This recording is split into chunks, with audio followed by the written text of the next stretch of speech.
Hello there and welcome to Business Nigeria, where we bring you the latest happenings in the world of business across the nation. I am Oluseun Onigbinde. Well, it's no longer news that Nigeria now has a budget after months of uncertainties about its passage and signing. Though there seems to be something commendable on the part of the federal government, as it says it is starting a move to return the country back to a predictable January to December fiscal year with early preparation of the 2018 budget proposals. Despite the relief that the budget signing has brought, economic experts say the government must now go full speed in achieving its implementation. And the question on the mind of many is, what should be expected? Well, of course, I won't be doing this alone. I have with me in the studio to trash this issue, Oluseun Onigbinde. He is the lead partner with Budget. Thank you very much for your time. It's great being here, too. Yeah, Budget is an organization that specializes in simplifying and making the Nigerian budget more understandable by many. Well, thank you again for joining us. I'm happy to be here. Well, let's start this way.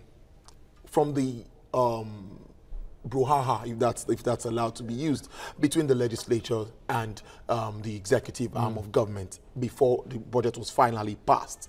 Many have come out to say that the legislators don't really have a right to tamper with the budget. Even today, Femi Falana came out to say it again that we need to go to court to actually resolve this issue. What do you make of the legislators, the role they played actually, almost getting some brick walls in signing the budget, issues, counter issues, and at the end of the day, it got signed. What do you make of these issues? Thank you very much. It's a pleasure being here. One thing we should understand is that the budget itself, it's a bill, it's an appropriation bill. So if we're going to treat the budget as a law, in an extent to say, let's assume the executive submits a bill to the National Assembly.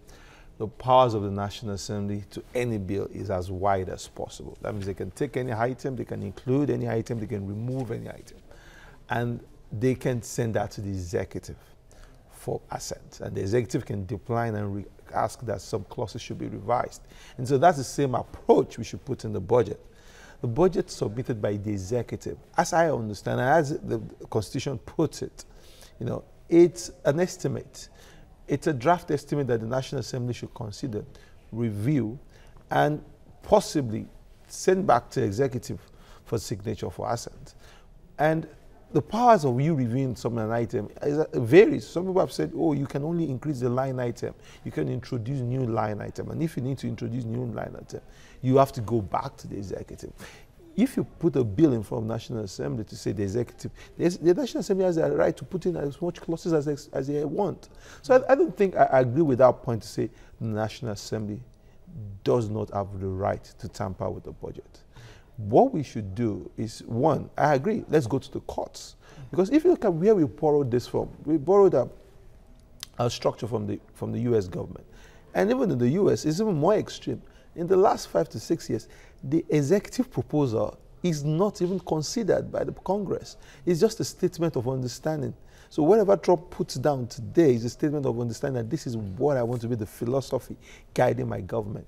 Appropriations power still sits with the Congress of the US government. So in some sort of way, that's what we have copied also as the National Assembly, because we also practice that presidential system. So I would say, let's go to court for interpretation.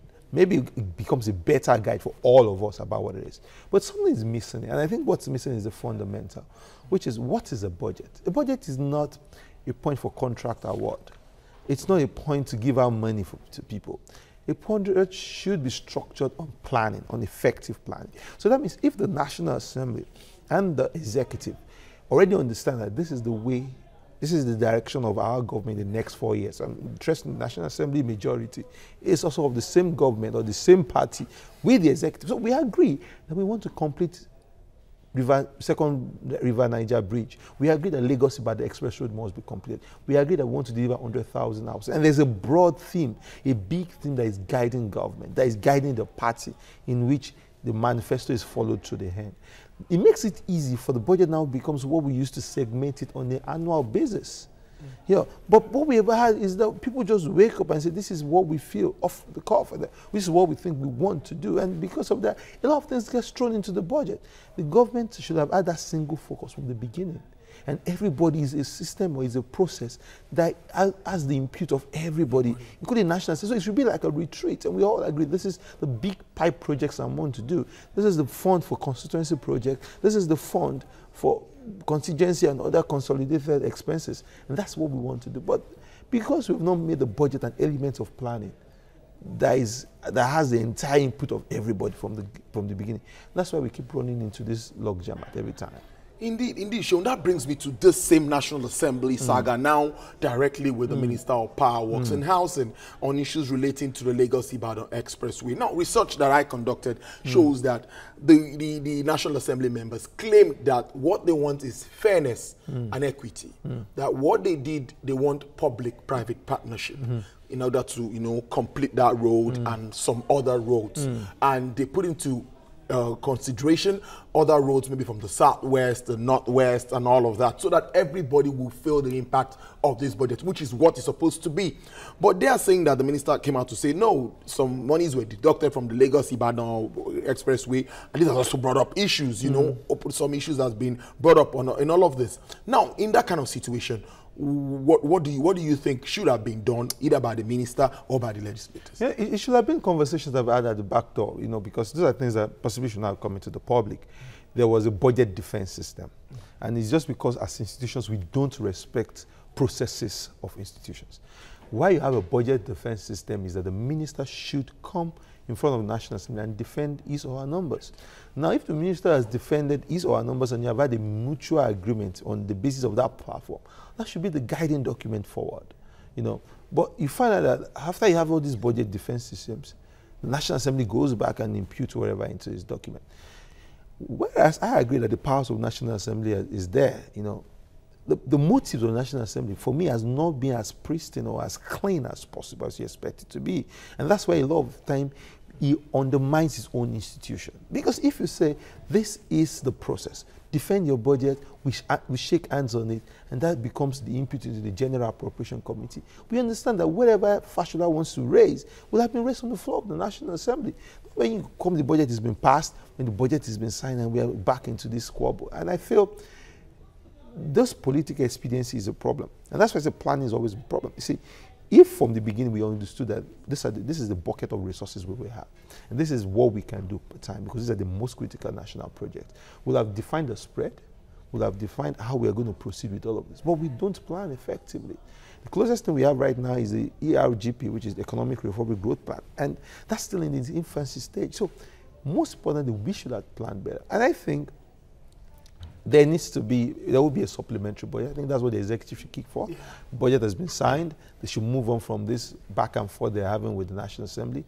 Wherever the National Assembly passes, the powers for spending and the powers for implementation is still with the executive. So you can pack balls into the budget.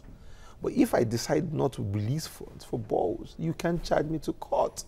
You can take me anywhere on the basis of that. So rather than cry over their balls, their days, their solar lanterns, let's just move on and focus on a supplementary budget that can still deliver the things we want to do. And I think that's the best thing we can do. Well, in all of this, looking at sectoral allocations now, the Power Works and Housing is still top. Yep. In all of that, I think about, almost like 600 billion go into that sector. That means we really need to expect lots of we expect a lot of projects to be executed in this time. Well, if you read the press release from the House of Representatives, there was a whole lot of salvos there were a whole lot of conversations there that the executive, Fashola being part of that, I want to just keep on awarding contracts and awarding contracts. And it's true, because I'm not saying that there's a whole lot of contracts in the Power Works and Housing.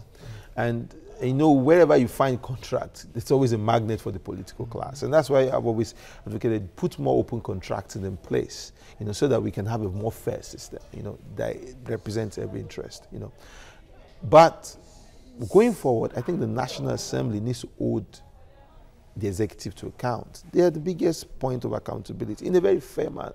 And they focus on that going forward. The executive has decided that the only way it's going to get out of recession, which I don't fully believe, is to massively invest in infrastructure. And sometimes we've not been able to define this infrastructure. Which infrastructure is viable and self-liquidating? I'm also of the opinion that the Lagos-Ibadan Express Road can be a PPP arrangement. There were tolls on that road. And if we were fair enough, and if we were honest enough, that's a very viable route, because I think there's no other region space that's busier than that spot, or maybe, so they could put tolls there, but and maybe drag it fast so that people who are living in that axis can make sure that they don't pay tolls. But the reality of the matter is that we decide not to do this. So we want to keep on using our own fiscal points to expand infrastructure. It is not sustainable. So I agree with the National Assembly that we can do it by PPP. But I don't think, but the Power Works and Housing is saying there is no arrangement on ground for such. And so you can't be discussing on the basis of nothing. And the National Assembly says there's a conversation on that. So I don't know who's telling the truth in between them. But I feel if we're going to scale infrastructure fast, we need to identify not everything in terms of our road network, our infrastructure network is kind of credible or is kind of viable. But Lagos by Express Road, I think off the cuff, it's something that can work that way. Indeed. We're going to continue from the PPP angle. We're going to take a break now and we'll be right back on the show. Sean is still here to give some more insights into the 2017 budget. Stay with us on the show.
You for staying tuned. Well, I still have with me Oluseun Onigbinde, lead partner with Budget, giving insight into issues surrounding the Nigeria 2017 budget. Now, before we went on that break, we're talking about public-private partnership and public-private initiative and all of that in infrastructure development. We know the infrastructure challenge which we face in this country. Now, talking about the argument by the legislators, some research and all of that shows that, for example, the Lagos Ibadan Express we talked about, the legislators claim that about 30% of the construction initially was done through PPP.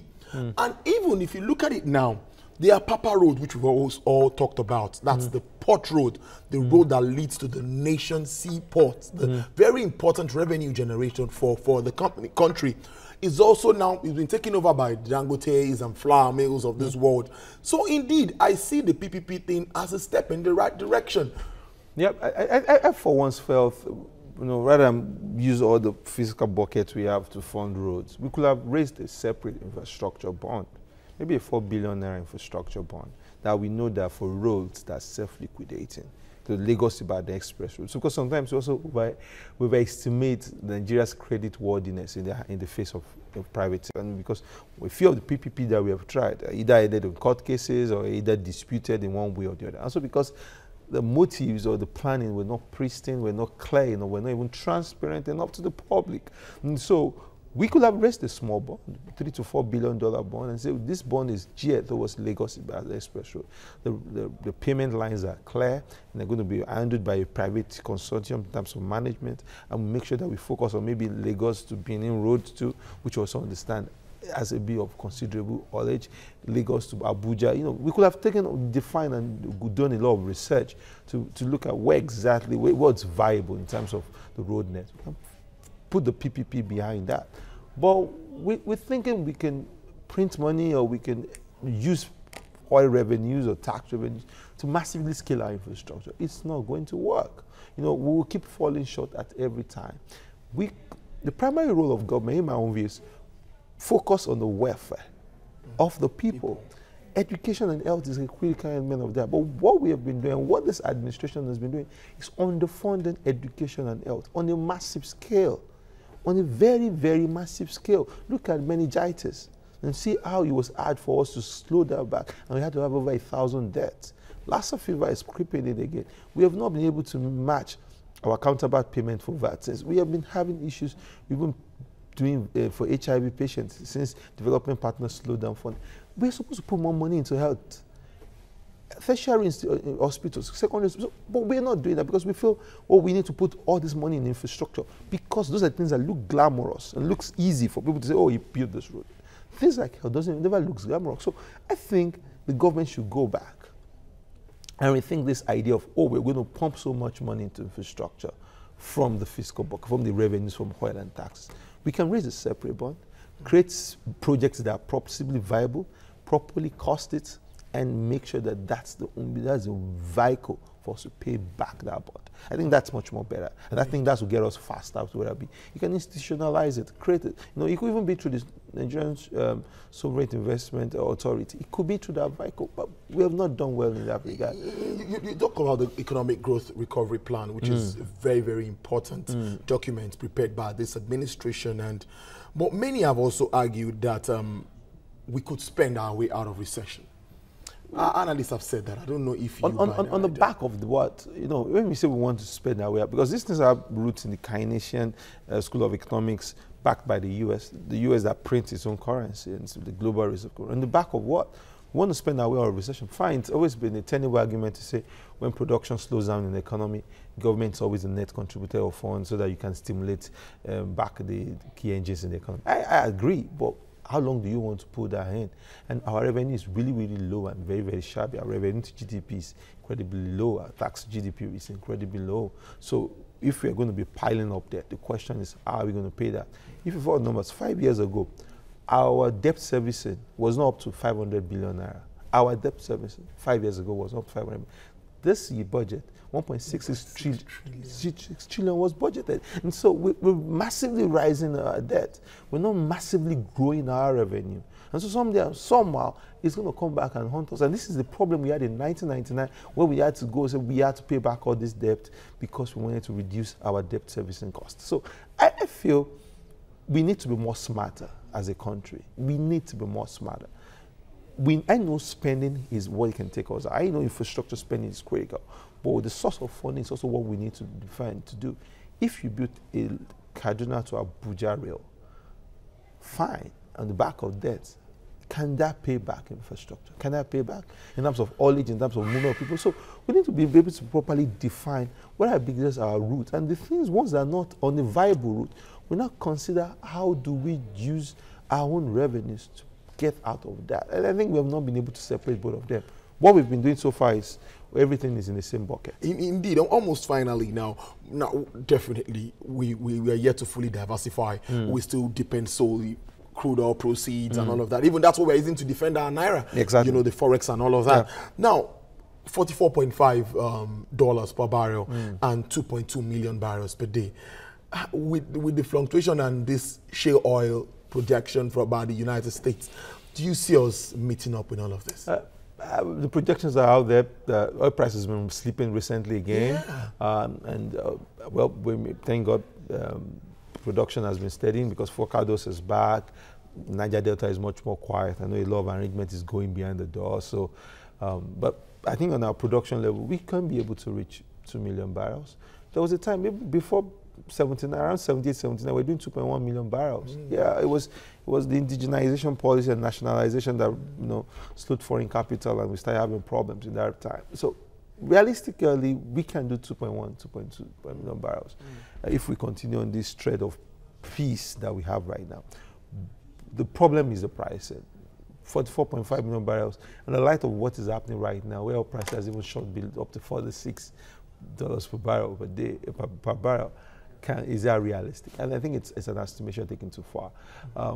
But what we've been doing recently is we've been putting our hedge on tax. That maybe we're going to raise more taxes and we're going to be much more efficient. Government wants to hire new tax collectors now. It's training them. We're thinking that we can give people tax amnesty and so that we can get $1 billion.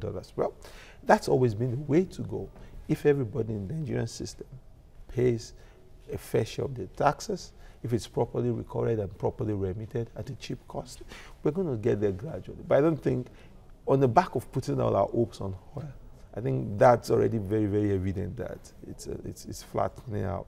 You know, it looks like if Nigeria would leave oil, what if oil decides to leave Nigeria? I know we're out of time, but in one word, do you see us really getting out of recession? There are lots of projections. We will get out of recession. It could be by a percentage point. We will get out of recession. I think by third quarter we'll be out of recession. But is it enough to stimulate growth for 170 million people and distribute the benefit efficiently? I don't think so. Oluseun Onigbinde, I must thank you very much for your time. It's a pleasure being here. It's always nice having you around. Thank you so much. Yeah.